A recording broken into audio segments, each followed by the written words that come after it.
to being a critic for anything, not just games, but movies and stuff, your stuff is all about what is about that. What? I'm sorry? Oh, I heard something. But what is it? You don't care about anything else that's outside of what you're looking at. You don't care about how much it costs for that game, even though you can understand, like, okay, normally standard game AAA release costs about $60, costs about $20, and it's okay to make a statement in a review like that. That's fine. Like, oh, this game is great. You get a lot. You spend hundreds of hours playing it, and it only costs like $10-20. That's great, but you don't let that dictate where you go with your review. For example, there are games like The Darkness or The Darkness 2 that are like 5 hours or less, like that, and that game's like what, $40, $60 release, depending, you know, here and there.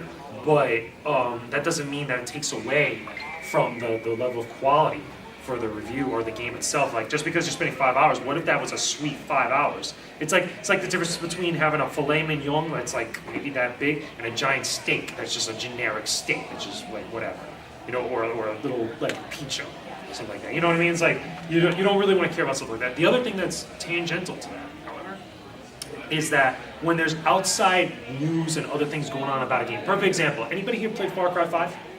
Everybody knows about Far Cry 5? You know about Far Cry 5? Okay. You guys know about the whole political thing about that, right? Because it was in Hope Country. It's like lily white America with all the cults and stuff like that. The biggest problem with a lot of reviews that came out around that time from a lot of major outlets, and I'm not just talking about small-time blogs or anything, I'm talking about like Polygon, Kotaku, all these other places. The problem is that they wanted the game to be a certain way, or at least that's how their writing came off and how they articulated their thoughts. They cared more about the game that it wasn't talking about Donald Trump, as opposed to the game what it was trying to present them. Because when you play the, again, I never really played Far Cry 5 like that, but from people that have explained to me, it's all about cults, it's all about like that extremism, like that. But unfortunately, timing-wise, we have a lot of stuff going on here now, and people sometimes tend to dilute and kind of like get confused a little bit about what they should be focusing on. Here's another example. This actually happened to me right before I came to Lumicon. You guys know about the Red Dead Redemption 2 thing with the workforce stuff, right? You guys heard about this? Okay. I have someone that I know that I'm no longer freelancing for them anymore, that they wrote a whole editorial of why they should actually have put lower review scores out for a company's practices on their games. So example, like with Red Dead Redemption 2, as opposed to giving them that 9, oh, because you don't treat your workers right because of whatever's going on behind the scenes, we're gonna bump that down to a 7. Now here's where I stand on this. That's not fair to the people, that's not fair to the company, it's not fair to the game. You know, granted the game's not censored, but the game meaning is that that's kind of putting your opinion and your own like perspective on something has nothing to do with the game itself. Like, when somebody gets a game, somebody buys it, they're getting whatever's in that box, whatever's in that disc, whatever's on that data that they downloaded and stuff. It's not like whatever stories are going on outside of that. It's not whatever political tangential statements that are associated with it. It's just that core experience, and that's what the person is getting the very first time. We're not out here trying to play God. We're not out here trying to play judge and jury, you know, for certain stuff, even though we give our opinions out there. To me, that's disrespectful to the viewer, that's disrespectful to the people that make these games, even though they're trying to ride so hard for it. But it's just that it's also a loss of objectivity. I feel like that's how you know when somebody's a pro or not, because when they can be objective, they can put their personal feelings aside, and it's like, okay, what is it about this thing and how I feel about it specifically without all this other stuff going on?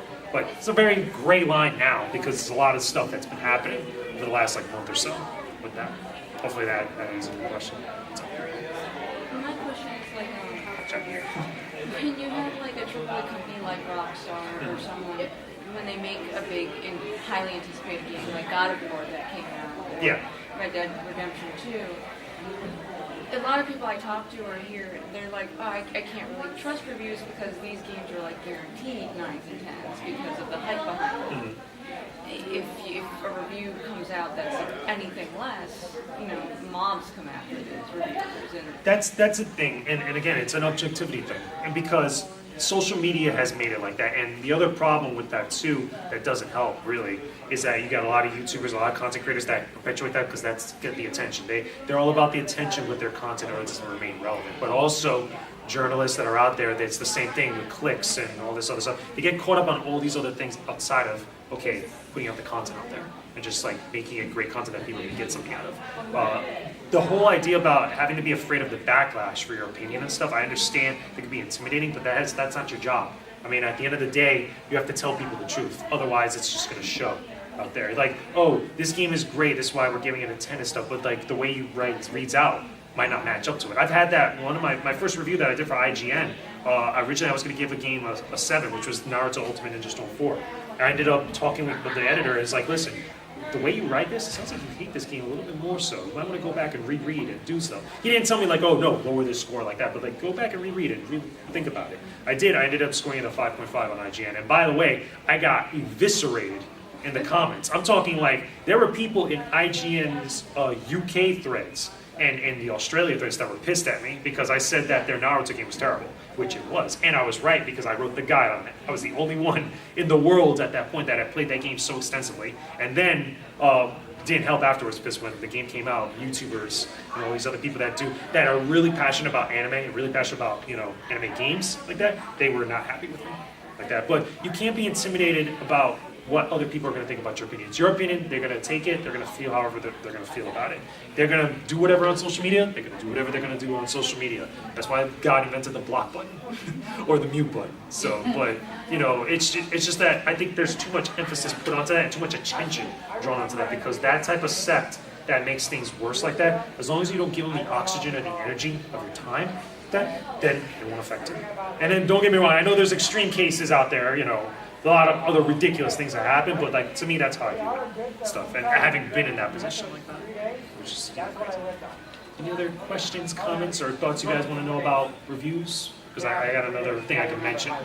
Time limits. When somebody gives you an assignment or asks you a review to do, what is the normal amount of time that they give you to do it? Here's the thing. It varies from different game to game. One and two.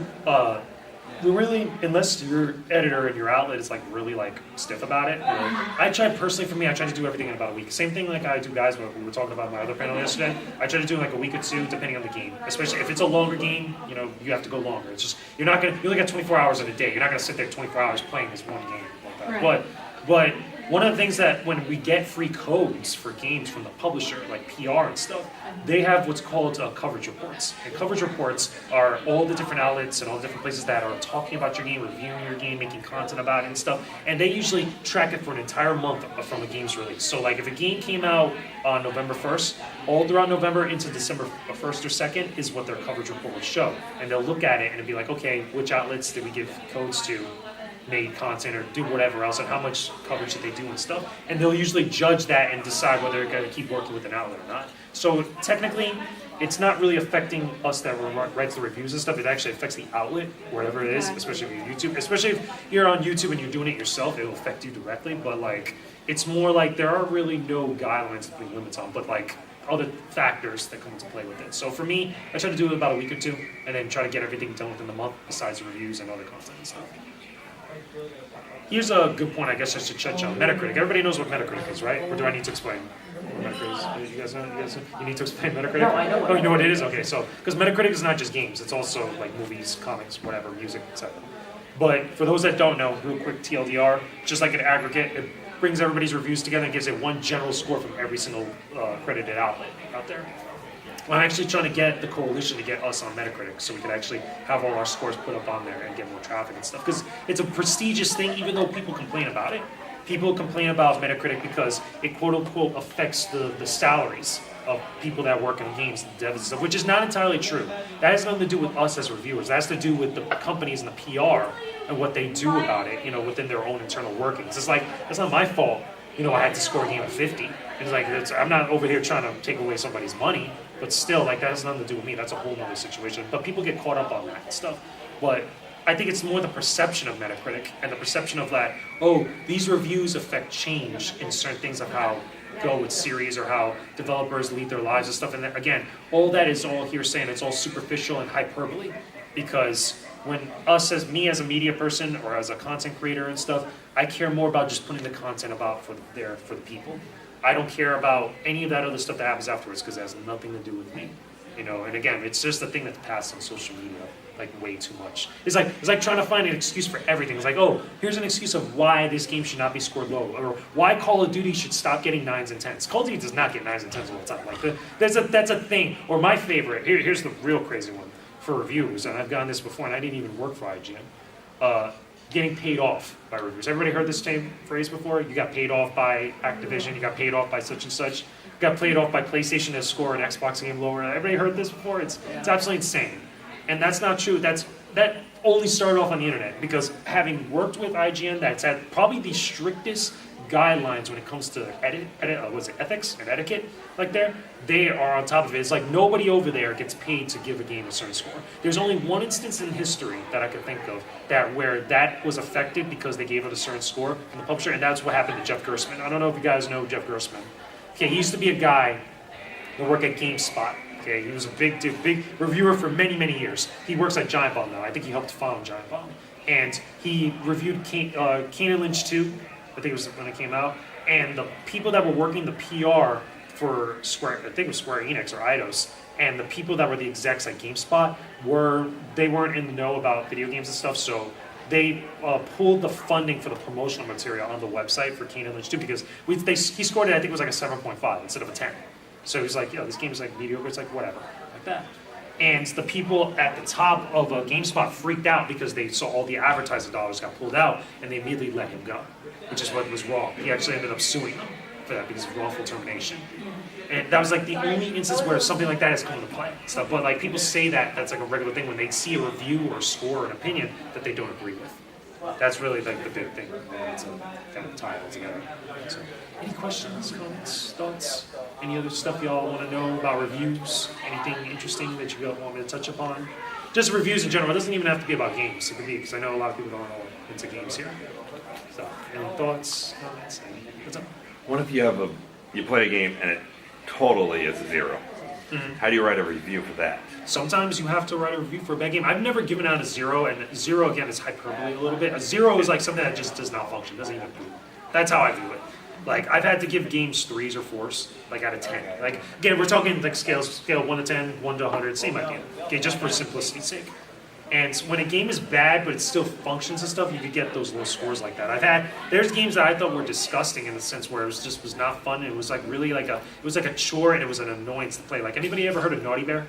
Yeah. I can't stand Naughty Bear. Like there's just something about it. I get it. It's cutesy. They're trying to be killing each other. So it just didn't feel good to play, and it was a broken game. Like it was just didn't function right, didn't control right, it was stupid. It was like I do not feel good playing this game like that. I want to throw my control at the TV just because these little cutesy bears just like killing each other. And I had to give it a low score. I think I gave it a 3 out of 10, something like that. It's just, I didn't feel like that. But when you could tell a game is bad once you sit down and play for like the first 10 or 20 minutes, like that, because you could feel it. It's like you can't explain it at first, but it's like you could tell like you're not enjoying this, or it's like something's bothering you about it, like really bad.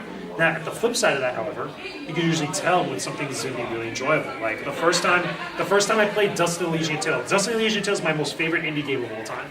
When I sat down and played it, on top of a bunch of other stuff, I immediately just got sucked into everything that was going on. It was like Dustin Elysian Tales is like this anthropomorphic animal, like Metroidvania style game that's got beautiful artwork and music and all that stuff. It's like there are certain things, little details about it that just immediately just clicked with me. And it's like I've had experiences like that where all of a sudden I'll give a game like a 90. The only one game I've ever given a perfect score, and that was Persona 5. That was like about a year or so ago. Persona 5, the reason being is because I just enjoyed the whole atmosphere, the music, the gameplay, the story that was long, and all these other things that just worked together immediately when I first started playing it. It was just like, this game's gonna be awesome. But, so, it happens on both sides. What is your grading scale? Like, what things do you take into consideration to give something a 5 or 10? Well, again, it's multiple things. Like, again, usually for simplicity, we usually go 1 or 0 to 10, 1 to 100. And it's just like, the way the coalition specifically breaks it down, they break it down like, just to give readers a good idea of like where we stand on certain games. They have like a whole bunch of averages with sliders. They could decide, okay, the story, the graphics, the sound, the value, which would be like, replayability and all this. So they break it down a little bit more, but the way I look at it is that, okay, it's more about specific things and about a total experience. As a total experience, how does this make me feel? Does it make me feel good, or does it make me feel bad? Does it make me feel mad? Does it make me feel excited, overjoyed? I feel like I play a masterpiece, different things like that. It's not as objectively like, clear cut to me when I'm writing or coming up with a video like that for a review. There's just that, for readers' sake and for simplicity, because people want things like so quickly, websites have to do things like that. They have to put it out there. So. How research would you, like, before you jump into, hey, I want to be a reviewer or critic or whatever, how much research would you recommend someone to do to, like, get familiar with game developers, companies out there doing games and stuff, to actually sit down and write a review versus this is my opinion on this game? Okay, so I'm trying to think of like how the best way to answer is like, so you mean specifically like, okay, before you even start reviewing games professionally, or when you first get a game? Like both. Like, Okay, because it's two different things. That's what I'm asking. It's like Okay. two totally different things. Like when it comes to getting into the idea of like doing that type of work, writing reviews, especially for outlets and just freelancing and stuff, like it's not a lot of research at all. All you have to do is just read. Like you could get an idea of how to do it by reading other people's reviews and understanding how they convey their thoughts, and then try to implement it into your own.